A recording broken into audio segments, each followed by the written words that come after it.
نعم يا حبيبتي. ماما في واحدة غريبة واقفة على السقف مش راضية تمشي. ايه؟ ازاي يعني؟ استنى انا جاية اهو معاكي. هي فين دي يا حبيبتي؟ مفيش اي حد. مش عارفة يا ماما، والله كانت هنا. راحت فين يعني؟ خلاص يا حبيبتي ما تخافيش، انا معاكي اهو. بصي لو شفتيها تاني تعالي قوليلي. حاضر يا ماما. يلا نامي. مين الغريبة دي؟ مش اول مرة البنت تقولي كده. هي البنت بتلعب مع مين وفرحانة قوي كده ليه؟ ايه يا حبيبتي بتلعبي مع مين؟ ايه ماما؟ بتلعبي مع مين؟ بلعب مع صاحبتي. صاحبتك؟ ايوه يا ماما، وصاحبتي دي حلوة قوي وبتحب تلعب معايا. مين صاحبتك دي يا حبيبتي؟ مفيش غير انا وانتي في الشقة. لا يا ماما، وصاحبتي وراكي. ايه ده؟ مفيش اي حد ورايا يا حبيبتي، انتي بتقولي ايه؟ يا ماما اهي، انتي ازاي مش شايفاها؟ محدش بيشوفني ولا بيسمعني غيرك. ايه؟ خلاص يا ماما روحي، انا هفضل هنا وعايزة انام اصلا. ماشي يا حبيبتي. غريبة، مين اللي البنت بتلعب معاها دي؟ انت جيتي يا احمد؟ ايوه، مالك مخضوضة كده ليه؟ تعالي وانا هقولك. بنتك بتقول انها شايفة واحدة غريبة على السقف وبتقولي انها بتلعب معاها، وانا مش فاهمة اي حاجة. ازاي يعني؟ طيب انا طالعة للبنت وهسألها. مالك يا حبيبتي؟ ايه يا بابا؟ مين يا حبيبتي دي اللي بتلعب معاكي واللي كانت على السقف؟ مين؟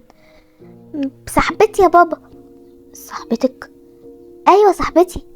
طب صاحبتك دي اسمها ايه يا حبيبتي؟ لا يا بابا، هي قالت لي ما اقولش لاي حد. انتي حبيبتي هتخبي عليا؟ معلش يا بابا انا وعداها. خلاص يا حبيبتي نامي دلوقتي عشان بكره عندنا خروجه جميله. حاضر يا بابا.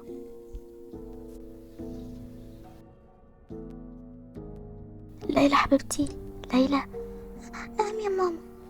يلا يا حبيبتي عشان تقومي تفطري. ايه يا ليلى اللي في وشك ده؟ انا وصاحبتي نورا امبارح لما كنا بنلعب عورتني في وشي بالغلط. مين نورا دي حبيبتي؟ نورا يا ماما صاحبتي اللي حكيت لك عنها امبارح. نورا؟ بصي يا حبيبتي، تعالي يلا عشان تفطري. يلا يا حبيبتي اقعدي هنا قبل ما اروح اعمل لك الفطار. حاضر يا ماما. مين نورا اللي هتلعب مع البنت دي؟ وبعدين محدش شافها غيرها يعني؟ انا لازم اعرف القصه دي واروح اكشف على البنت. عامله ايه يا حبيب بابا؟ الحمد لله يا بابا.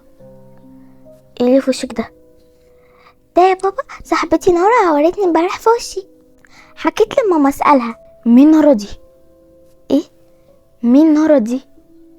مش عارفه، انا سالت البنت برضو قالت لي صاحبتي، فانا مش عارفه، هروح اكشف عليها النهارده. ايه اللي مش عارفه؟ انت المفروض تاخدي بالك على البنت اكتر من كده. طيب قولي كده اعمل ايه؟ انا اكيد مش هكون عارفه. البنت لما بسالها بتقولي صاحبتي صاحبتي. اعمل ايه مع البنت يعني؟ طب روحي اكشفي عليها ومش هنخرج النهارده، انا لازم اوديها للدكتوره دلوقتي. يلا يا حبيبتي البسي. ليه يا ماما؟ هنروح فين؟ هنخرج زي ما بابا قال لي امبارح. ايوه يا حبيبتي هنخرج، بس اهم حاجه تلبسي. ماشي يا ماما. يا احمد، في ايه؟ انا رايحه اكشف على البنت دلوقتي. ايه يا ماما؟ مش انتي قلتي هتوديني خروجه وبعدين بابا مش هيجي معانا؟ لا يا حبيبتي، انا وانتي بس اللي هنخرج. يلا بينا. خلي بالك من نفسك. حاضر. السلام عليكم. وعليكم السلام. انا بنتي بقت بتقولي انها بتشوف حاجات غريبة في السقف وبقت بتلعب مع صاحبتها، وصاحبتها دي مش موجودة، وكمان النهاردة بصحيها من النوم لقيت في وشها العلامة اللي انت شايفاها دي. نعم. ايوه انا مش هضحك عليكي. طيب مفيش اي حاجة حصلت معاكي قبل كده؟ انا هقولك. وهربت بس كده، وكان معايا كاميرا، وكل ما اودي الكاميرا دي لحد الشخص ده بيموت. يعني كان نفسي بس افتح الكاميرا دي، فكل ما ابعتها الحد ده يموت، يعني ما بكونش عارفة بيموت ليه. كله بسبب الكاميرا.